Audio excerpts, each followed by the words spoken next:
Bueno, pues ha llegado el momento. Este es el inicio de la segunda temporada y hoy contamos con Daniel Murillo, un joven escritor, psicólogo de profesión, que nos ha querido compartir uno de sus relatos y pues aquí estamos con él.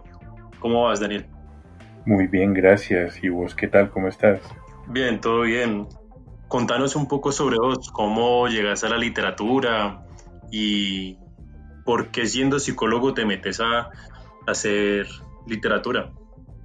Listo, pues la verdad es una historia muy curiosa porque yo toda la vida, la verdad toda la vida odié leer.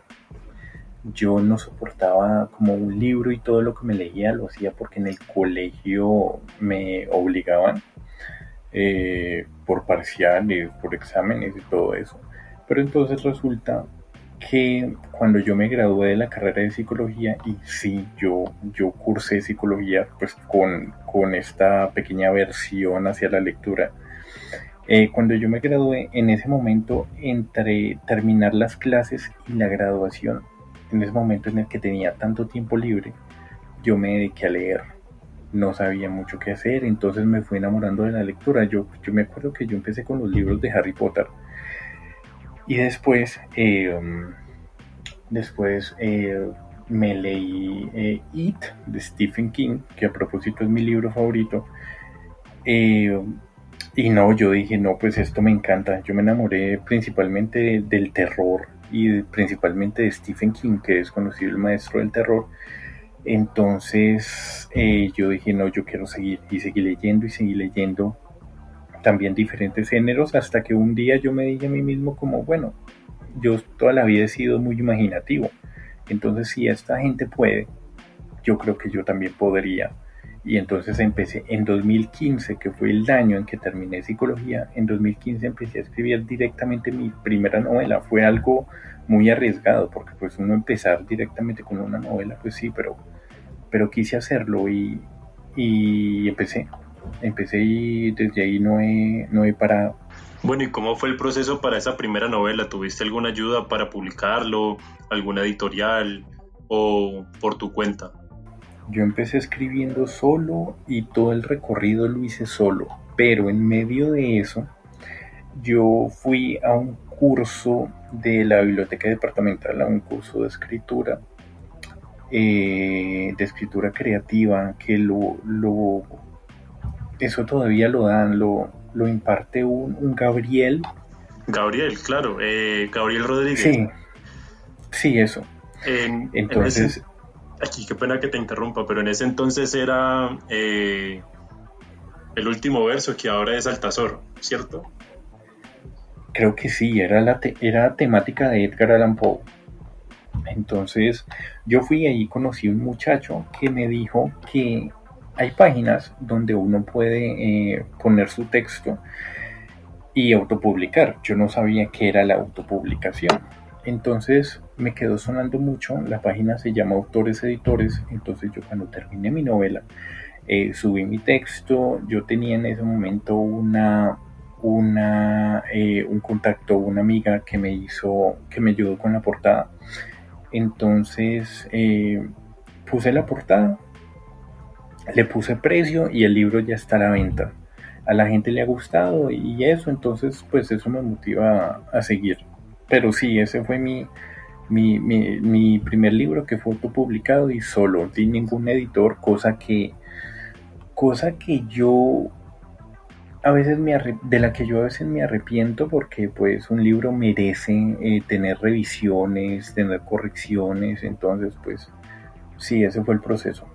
O sea, el libro se puede conseguir en ese momento, o sea, formato virtual. No, el libro es en físico. Tú lo compras por la página y te llega a tu casa en físico, como cualquier otro libro. Mejor dicho, la página se encarga de hacerlo todo. Sí, la página se encarga de hacerlo todo. El libro, imprimirlo cuesta pues dinero, obviamente.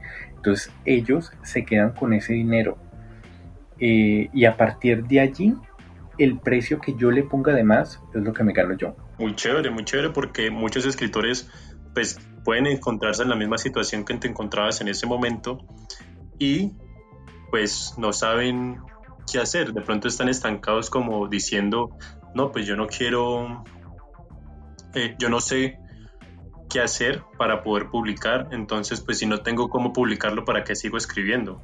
Exacto, y como las editoriales de hoy día, las editoriales grandes como Penguin Random House o Planeta, pueden ser muy cerradas a los nuevos talentos. Más cerrada es Random House, es una locura, o sea, ellos solo publican apellidos, gente con apellido.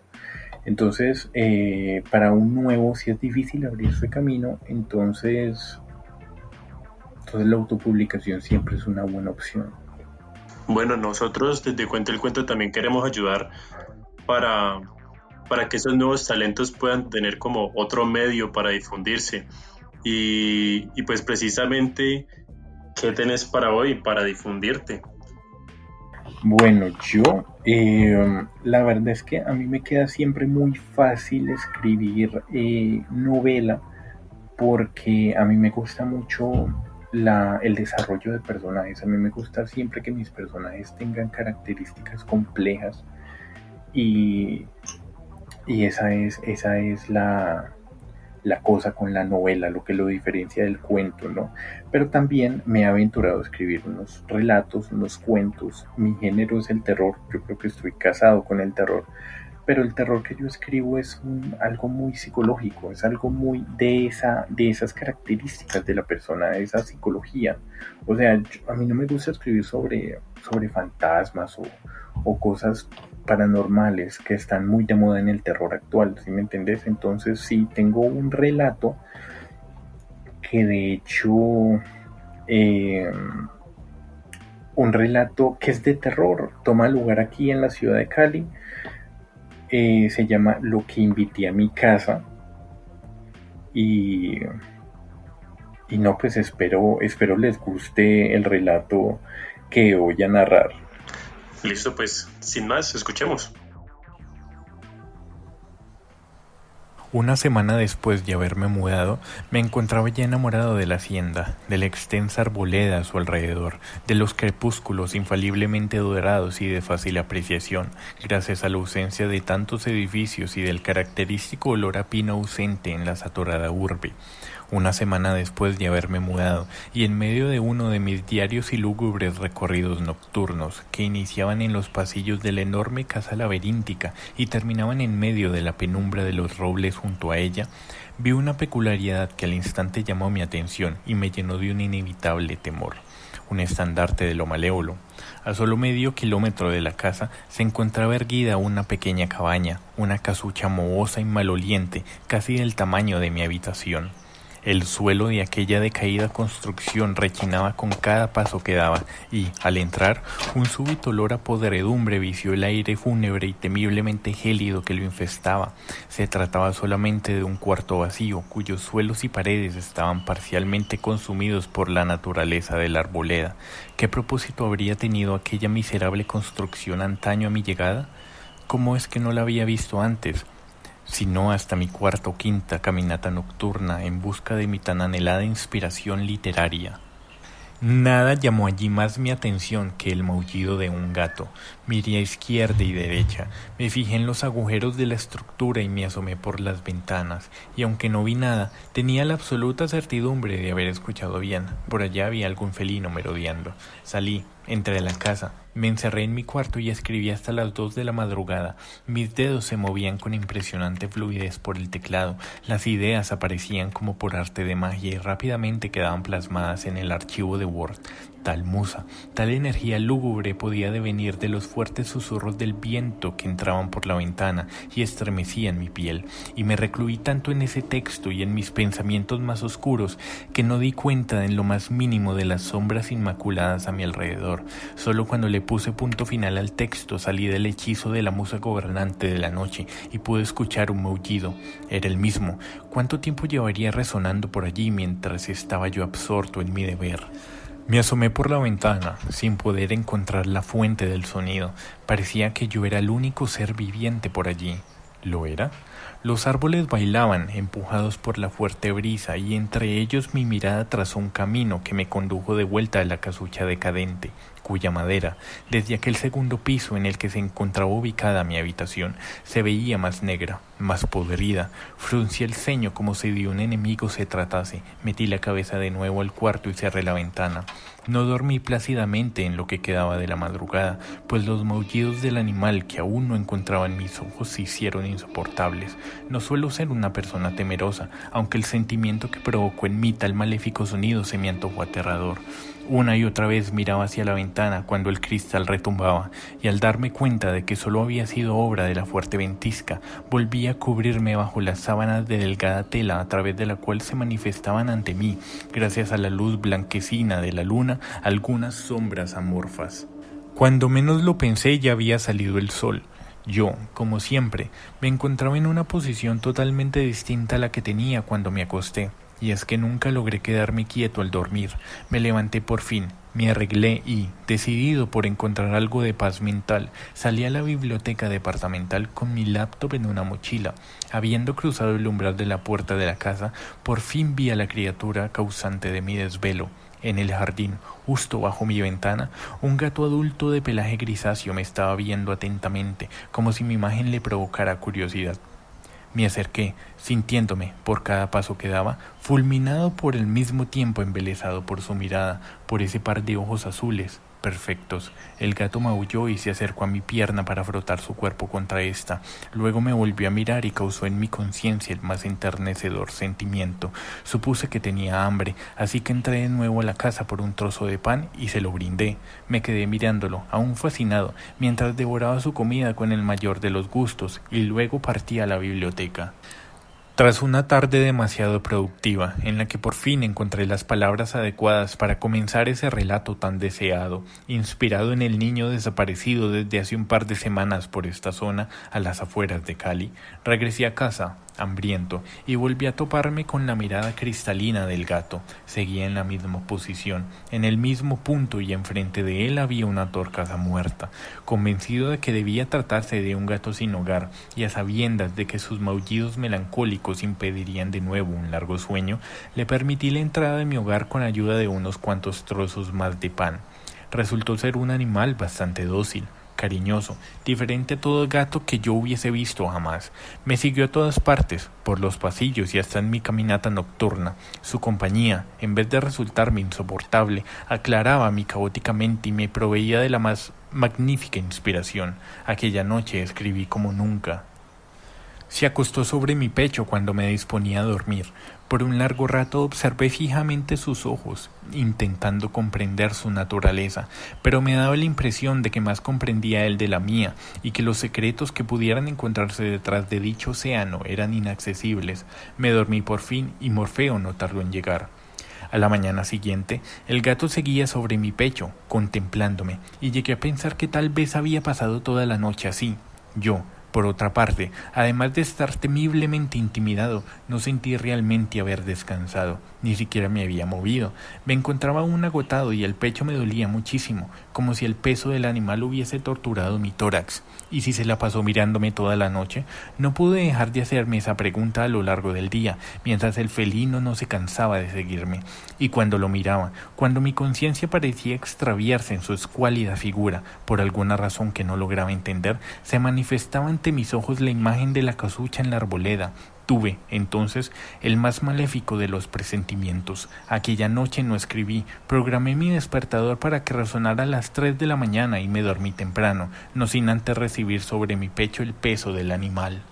Desperté infalible y súbitamente en medio de la negrura de la habitación, viéndome invadido por dolores que se repartían por todo mi cuerpo casi por completo paralizado. De la cabeza a los pies me encontraba inmóvil, petrificado. Solamente podía mover mis ojos mientras mis oídos captaban, entre el alboroto del despertador, susurros prolongados, el sonido de algo succionando el aire a medida que sentía que el mío se agotaba. Mi respiración se tornó jadeante y poco a poco aumentaba su ritmo. En medio del forcejeo y la desesperación al no poder moverme, mi mirada absorta siguió el sonido de succión hasta que llegó a una figura ennegrecida que reposaba sobre mi tronco. Me di cuenta rápidamente de que era una persona, una mujer que, por alguna razón que no me detuve a querer comprender, se encontraba envuelta en un manto sombrío, aún más oscuro que la noche en el exterior.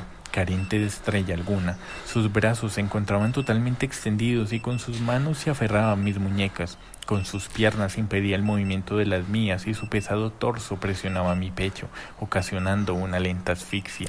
Su cabello enmarañado cubría su cabeza gacha, y justo cuando me di cuenta de que mi boca se encontraba abierta de par en par, pues la criatura hecha de sombra succionaba el aire que salía de ella, levantó lentamente su semblante, mostrándome probablemente el único elemento hermoso entre sus facciones desfiguradas, sus ojos azules como zafiros. Bueno, aquí hay dos preguntas que me nacen respecto al final.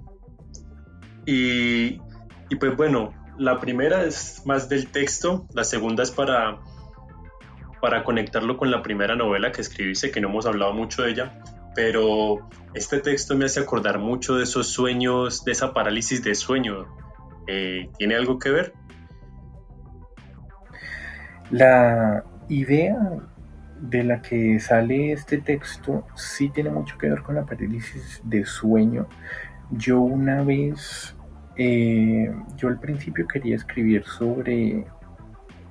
No, me hice una pregunta. El relato empezó con una pregunta básica.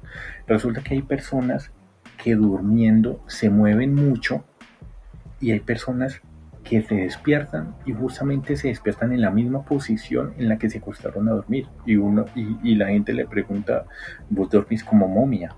La gente le dice, ¿vos dormís como momia? Entonces yo me pregunté, yo hice una pregunta retorcida y era, bueno, ¿y si la verdad no es que no se mueva, sino que algo en la noche le impida moverse? Entonces, desde ahí salió este relato, como ¿qué tal si a la medianoche algo aparece en tu habitación y se te planta encima y te hace imposible cualquier movimiento? El relato habla sobre un tipo, un escritor, que se muda a una hacienda y en esa hacienda hay al lado, en la arboleda alrededor, hay una casucha de madera. Entonces a él le parece curioso este detalle. Siempre hay un gato por ahí que él adopta y él se da cuenta de que ese gato se le acuesta encima en las noches y cuando despierta se siente sin energía y se siente con dolor como en el pecho. Una noche él despierta y descubre que lo que está encima de él no es un gato sino algo más. Entonces de esto se trata Lo que invité a mi casa.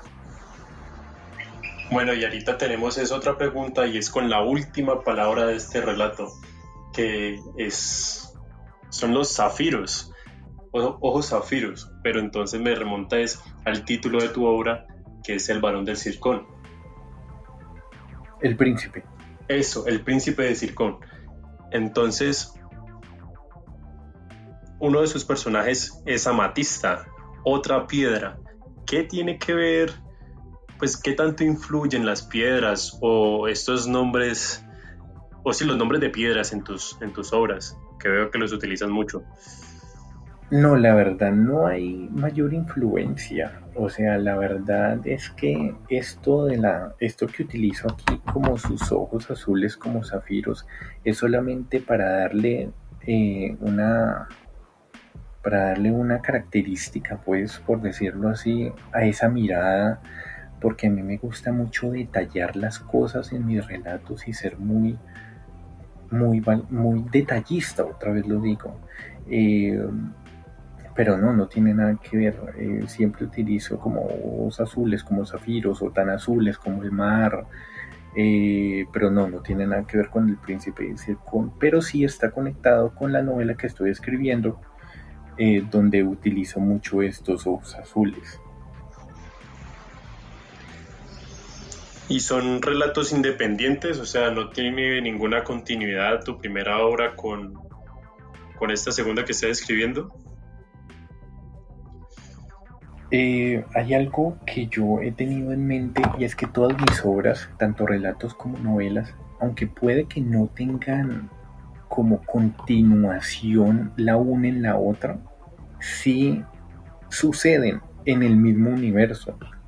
Por ejemplo, esta segunda novela que estoy escribiendo, aunque no tenga absolutamente nada que ver con el príncipe de Circon, la novela que estoy escribiendo se llama Inquisición, aunque no tenga nada que ver con el príncipe de Circon, uno puede encontrar personajes que digan, ah, sí, mira, es que yo conocí un caso de que en Florencia toma lugar el príncipe de Circon, en Florencia hubo una asesina, o sea, se mencionan los hechos del príncipe de Circon, se entiende que pasó en el mismo universo, aunque no esté directamente conectado.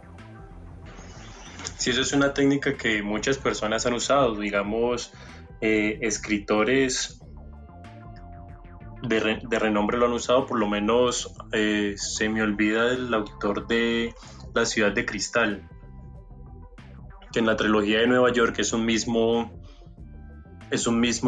universo, son diferentes escritores, pero tienen como un mismo alter ego, entonces es muy interesante porque cuando uno se sitúa en un mismo universo, uno como que se siente invitado a seguir leyendo más y más y más del mismo autor. Eso es una buena opción.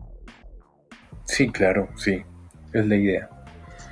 Bueno, y ahora pasemos más al proceso creativo. Dijiste que fuiste al Tazor. Gabriel es un gran amigo mío. Él, de hecho, fue la persona con la que este podcast inició. El primer capítulo casualmente lo hizo él. Sí. Chistoso que para esta segunda pues vuelva y retome. Pero entonces, desde, desde tu profesión, ¿cómo haces para la creación de los personajes? Porque eso es algo muy importante para uno poder desarrollar la trama y que los personajes sean creíbles. ¿Cómo haces eso? Yo creo que a nosotros lo que nos hace empáticos, y con empáticos quiero decir lo que nos hace agradarle a las personas o lo que nos hace ser repudiados por ellas mismas, es lo que tenemos en la cabeza. Nosotros, nuestra psique, todo lo que, todo lo que conforma esta es lo que nos hace humanos, es lo que nos hace imanes para las personas o lo que ellos o lo que hace que no quieran acercarse. Entonces, si yo tengo personajes lo suficientemente empáticos, o sea, lo suficientemente humanos, voy a atrapar al lector porque él se va a sentir atraído y se va a sentir identificado.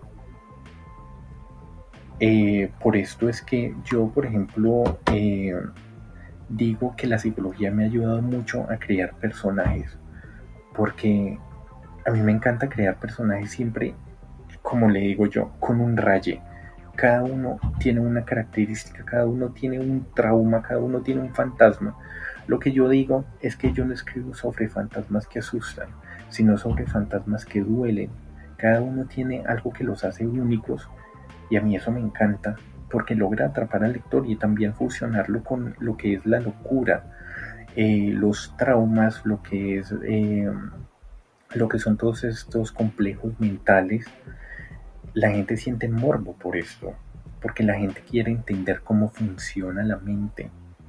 A la gente le atrae mucho este tema, entonces a mí me parece una mancuerna espectacular la psicología y la literatura, cómo uno puede crear personajes a partir de traumas y a partir de dolores. Todos mis personajes tienen un pasado, diría yo. Sí, de hecho, eh, yo soy paciente psicológico, me gusta muchísimo ir a terapia y siempre mi psicóloga me decía como que no, vos te atraes con las personas con las que o sea, con las que tenés un punto de dolor. Y ahora que mencionas eso, pues sí, también uno se atrae con ciertos personajes, uno se enamora de algunos personajes que uno dice, ese bien podría ser yo. Sí, sí, claro. Pero bueno, entonces, no, muchísimas gracias por haber estado acá, Daniel. Un gustazo. Antes de que te vayas, pues regálanos tus redes, dónde te podemos encontrar, eh, alguna invitación que quieras hacer. Listo, pues. Mira, a mí me pueden encontrar en Instagram como Dan, guión bajo, Murillo, guión bajo, escritor, guión bajo. Y también me pueden encontrar en Twitter como Dan-Murillo-. Perfecto. ¿Y alguna otra invitación que quieras hacer? El próximo que tengas. No, pues ya saben que pueden encontrar mi novela, El Príncipe de Circón, en la página de autoreseditores.com. Buscan ahí El Príncipe de Circón, les sale la sinopsis. Ya saben que el libro es en físico, entonces se puede adquirir por ahí, les llega a su casa en físico. No se encuentra en librerías porque como soy autopublicado no tengo en estos momentos un distribuidor que me pueda ayudar con eso. Y ya, eso sería todo. Te quería decir que no, muchas gracias a vos por esta oportunidad. No, aquí estamos es para ayudarnos y también si, digamos, tenés algún otro amigo que quiera participar en nuestro podcast y esto también va para los oyentes, si ustedes también quieren participar de nuestro podcast o en nuestro Instagram, quieren participar, quieren mostrar algo lo que tienen, cómo contar un cuento, lo que sea, ustedes nos pueden contactar y nosotros segurísimo que les vamos a ayudar. Sin más, entonces, que estés muy bien, Dani. Te cuidas. Listo, que estés también muy bien. Cuenteros, esperamos que se hayan disfrutado muchísimo este primer episodio de la segunda temporada. En el segundo capítulo vamos a estar con Juan Felipe Rada, otro caleño, politólogo y escritor, que nos va a contar un poco de la perspectiva de lo que es el mundo para él. Por ahora, los invitamos a que nos sigan en nuestras páginas de Facebook, Instagram y Twitter. En todas estamos como Cuente el Cuento, facilito para encontrarnos. Y si ustedes se quieren tomar un café con nosotros, vayan a nuestra página de Patreon y nos pueden invitar a uno. Nos vemos en la siguiente página.